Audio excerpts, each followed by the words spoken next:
অনেক ঘোরাঘুরির পর আজ বাড়ি ফেরার পালা। এখন সমস্ত লাগেজ নামিয়ে এবার গাড়িতে উঠবো। কলকাতায় ফিরতে হবে। এতদিন ভালোই চলছিল, হোটেলে বসে খাওয়া দাওয়া, হই হুল্লোড়, আনন্দ। এবারে তো বাড়ির পথে পা দিতেই হবে। সব টাটা করছে, টাটা যতই করুক না কেন। তারাপীঠ আমার কাছে ভীষণ প্রিয় জায়গা, তাই তারাপীঠ আমরা মাঝে মধ্যেই একজোট হয়ে চলে আসি। আমরা আসার সময় এসছিলাম পুলকারে, তোমাদেরকে আমার আগের ভিডিওতে বলেছিলাম 550 টাকা নিয়েছিল।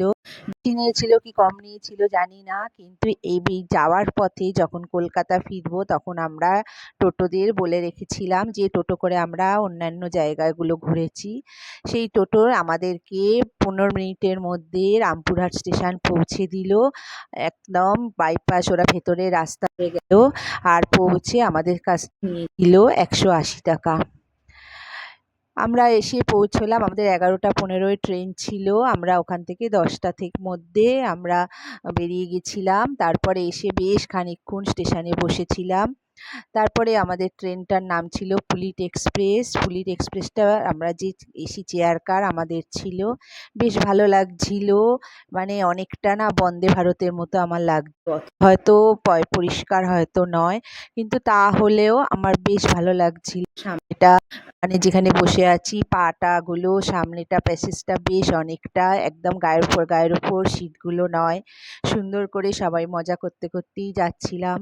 টুকিটাকি চা উঠছিল, শান্তিনিকেতনের ব্যাগ এইসব, তারপরে এমনি ভাজাভুজি এইসবগুলোই ছিল।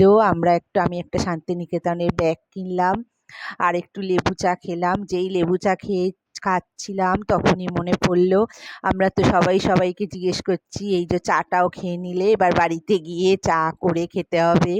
পরপর একটার পর একটা আমরা গল্প করে যাচ্ছি আর বলছি তোমরা কি রান্না করবে, ও বলে তুমি কি রান্না করবে।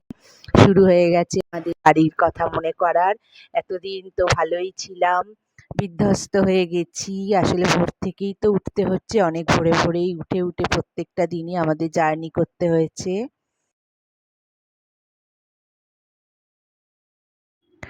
খুবই বিধ্বস্ত অবস্থা আমাদের। যাই হোক, এতটা তো জার্নি করছি না, আবার আজকে তো ভোরবেলা উঠে আবার সমস্ত রেডি হয়ে 10টার মধ্যে বেরোনো। যাক গিয়ে এসে পৌঁছে গেলাম হাওড়া স্টেশন। আমরা ঠিক করেছি হাওড়া স্টেশন থেকে আর কোনো ওলা উবের কিছুই নেব না, একেবারে সরাসরি এসি বাসে, ওগুলায় দাঁড়িয়ে থাকে, এসি বাসে করেই যাব। আমরা তাই উঠে এইভাবেই যাচ্ছি।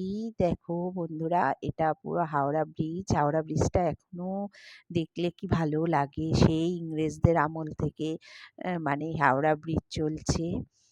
সবাই মিলে যে যার মতো বসে এখন সবাই বাড়ি যাবে, এটাই সবাইকার চিন্তা।